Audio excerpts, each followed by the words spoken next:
Hello, this is the next video on an introduction to LaTeX, and we're going to learn how to insert math equations. And there's two big modes, inline mode and display mode. Now, notice I'm at the beginning of this document, and I'm using the same document in every video, so it's going to grow and grow. But there's a new package here, AMS Math, and most of what I show you, we don't need this, but there's a command called align when you're aligning a series of equations that requires this package. And matter of fact, if you do anything serious in LaTeX with equations, you'll almost always use this. So it's a default package that I always add to the equation. So I just arrowed down to the end of the document, and I'm going to copy and paste the commands here. And so I put a big green sign for the next section, LaTeX Math Tutoring, and I'm going to Control Enter and then switch to PDF mode, and you can see that it's added the next section. And this is pretty much, it's all generated by LaTeX except for the last equation or the last section where I use align. So double click it to go back to the editor, and I want to copy and paste the next section, which is inline modes. Now, inline means you write text and you want the equation in the text or the paragraph that you're using. The two big workhorses are $ and \parenthesis. And so to create something in math mode, you start typing. We're in math mode, but it's inline math mode. Then I use the \parenthesis to start an equation, and I use the right parenthesis to close it. So this equation will get put in the text itself. Here's another example where I use $ to start it and $ to close it. And here I use a command called frac, which creates two fractions. So here's the numerator of the fraction, and this is a plus minus command. This is a square root, so it's minus b plus or minus the square root of b squared minus 4ac, and then divide by. And so let's run this. So I'll hit Control Enter and switch to the PDF mode. And this is it. And so here are the two workhorses for inline math equations. And as you type, it just adds the text or the equations right in the lines of text. And in a lot of cases, that's exactly what you want. But in some cases, you want to separate your equation from your text to highlight it. And to do that, that's called display mode. And let me copy and paste the equation. So I'll double click on something here so it takes me back to the editor. And here we're in display mode, and this is for standalone equations that you want to emphasize. It has its own line, no words around it. And the workhorse is $2 to start it, 2 to end it, or you could use square brackets. So \square bracket, \square bracket to close the display mode. And so here's some equations. So we want to display the equation f of x, ax squared plus bx plus c. And notice I start display mode and I close it. And so that'll get displayed by itself. Now, another way to do this, I guess, is the begin equation command. And you use this, although I didn't put it up here as a description, you use it to put a number or label your equation that you can reference later. So if I ever want to reference this exact equation, I can label it. Notice the convention EQ, because this is an equation and it's the quadratic polynomial. So I put some sort of label that makes sense. So I begin display equation and I end display equation. And then notice that I can reference it at the end by using the reference, and then I use the same label, and it puts that number, C equation, and that'll be the same. Now, I could have And I'm going to copy and paste this. Copy, paste. And I'm going to use dollar sign, dollar sign. Oh, it has its own brain sometimes. And then this will also create a display equation. So I'm going to hit Control Enter, switch to the PDF, and I don't know why it keeps putting me there. So I'm in display mode, or I mean this is the section, of course. The workhorses, I have dollars, $2 signs, and then these backslash brackets. But there was a third. You could actually say begin equation and end equation. So here was the brackets. See how it puts it in its own line. It doesn't number it, which is key in a lot of cases. And here is the display. So I say begin equation, end equation. I put this in the middle. And notice it numbers it.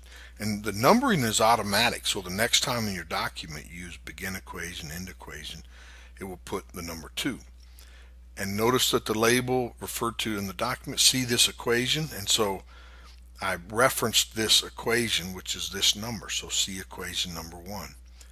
And then this equation, well, it's more complex equations, of course, but this one was the $2 signs that I referenced.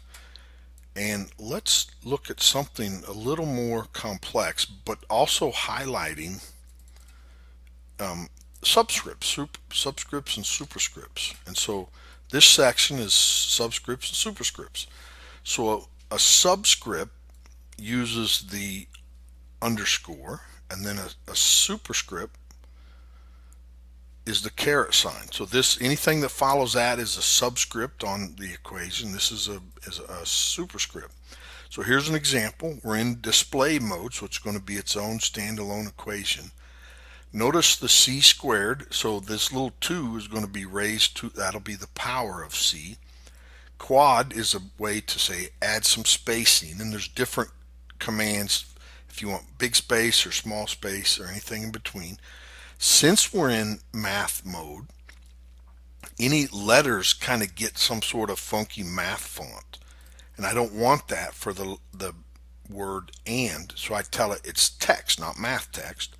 Add some spacing, then I add another equation, and I don't know what it's relevant to this, but so it's going to be a sub n and then a sub, and if you have more than one letter or character that you need to put in the subscript or superscript, you have to put it in curly brackets.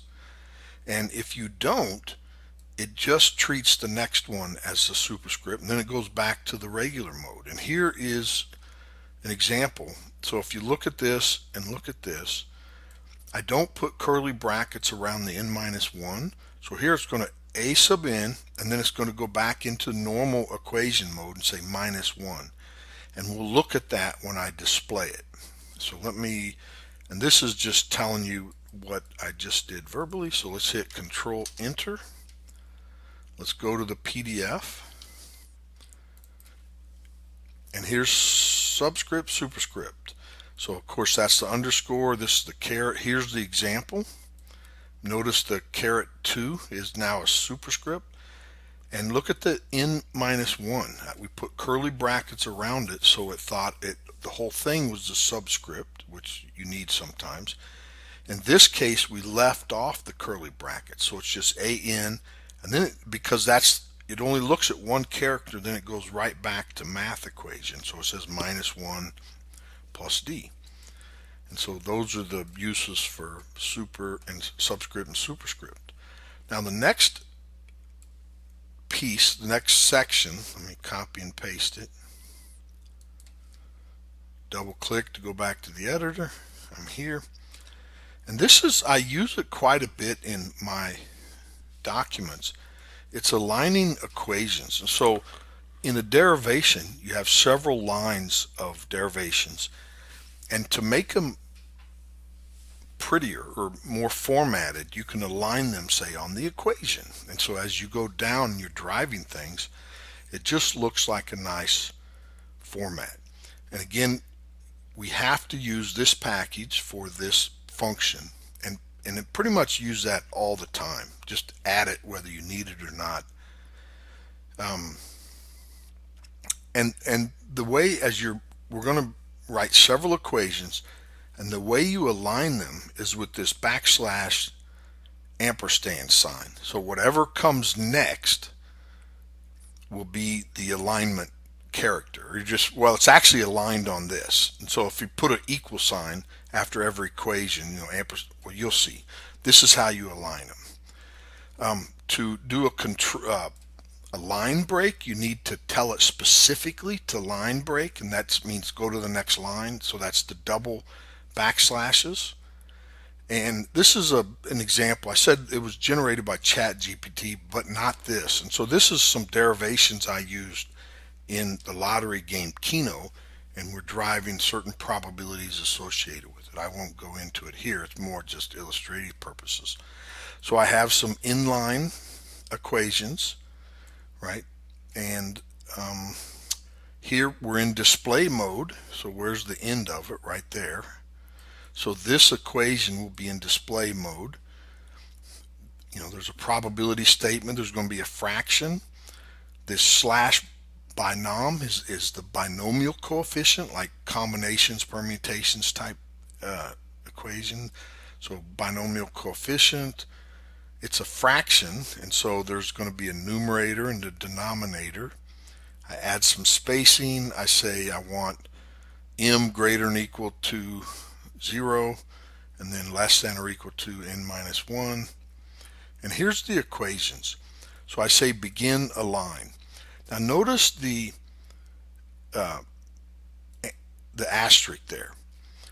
The align function wants to number these equations, and it numbers every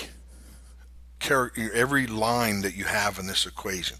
And you can put label statements next to each of those and then refer to a specific line of this derivation. It seems like that more times than not I don't want them numbered, so I use the asterisk there.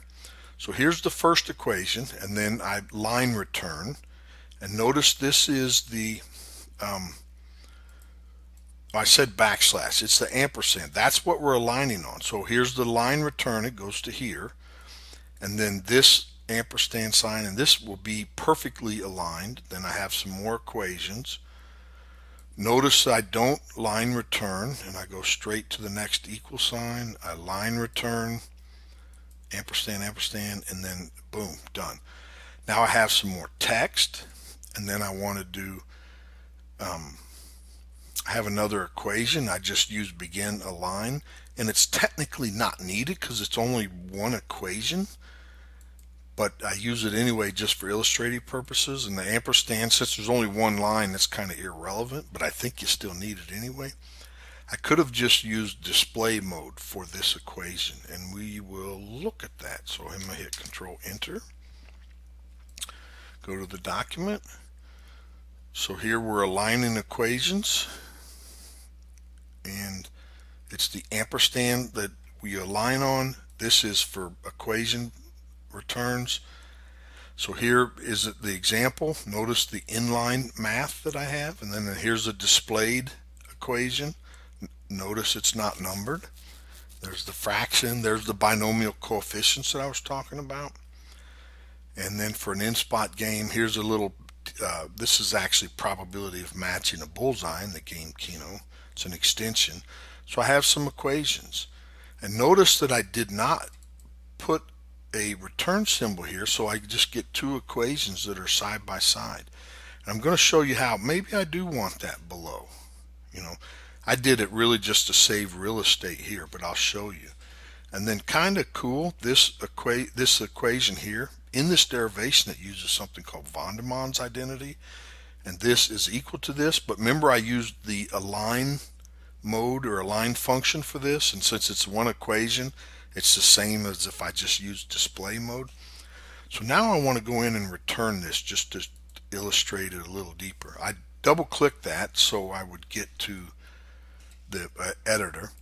I wanted to put the return right there. I hit enter, and notice that it's still up here, and I want this equal sign to be aligned with all the others, so I put in an ampersand sign, so that's where I want it, and then I already have a return and return. The last line you don't return. I actually think it'll be an error if you return it and don't have something afterward. So let's hit Control Enter to run this.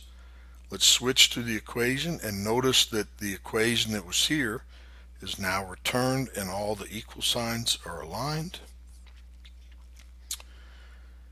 And that is a quick introduction to math mode in LaTeX. Hope you enjoyed it.